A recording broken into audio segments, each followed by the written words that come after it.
If you're following training methods like high intensity training, kettlebell complexes, and you're doing jiu-jitsu, you need to stop all of those right now.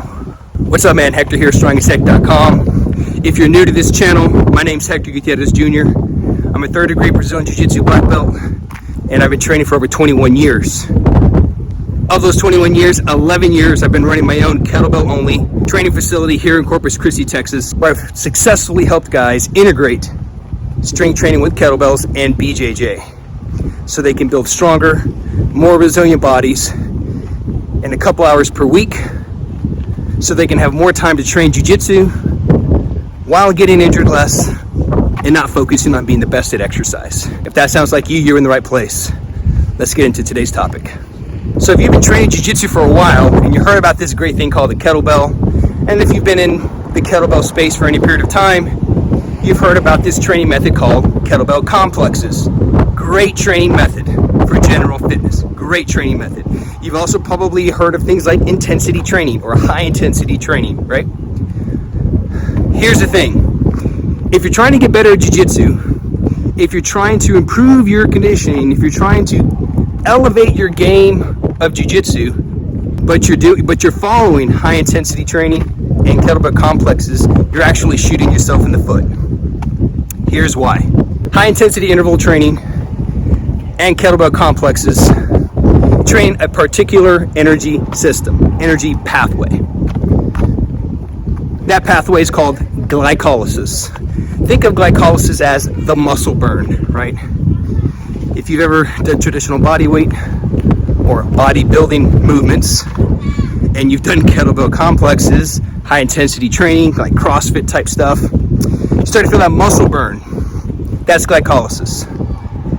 Here's why this is a problem if you're trying to elevate your game in jiu-jitsu. Jiu-jitsu, by its nature, is a glycolytic training art. So if jiu-jitsu, by its nature, is a glycolytic training art, your strength training efforts off the mat should not be focused on glycolytic training. You want to follow what's called anti-glycolytic training. What does that look like? Those are more power-based movements and traditional cardio. These actually build a bigger base for endurance for jiu-jitsu. Again, you already have that bucket covered, the glycolytic bucket. So if you've ever felt like you just don't have it, you're gassing out on the mat, and you tell yourself, man, I'm doing like strength and conditioning work, why am I still getting tired? It's because you're overtaxing that glycolytic system. You're doing that off the mat. And then you get on the mat, and then you do jiu-jitsu. Jiu-jitsu in and of itself is glycolytic. So you want to completely avoid that pathway if you're trying to build more endurance for jiu-jitsu. And when it comes to peaking your endurance for jiu-jitsu, you need more jiu-jitsu. There's nothing in this world that's going to prepare you for the endurance demands of jiu-jitsu. You know, there are methods and tools like the kettlebell that will make it more tolerable, but nothing will truly prepare you for that mental state, that endurance that's required for jiu-jitsu.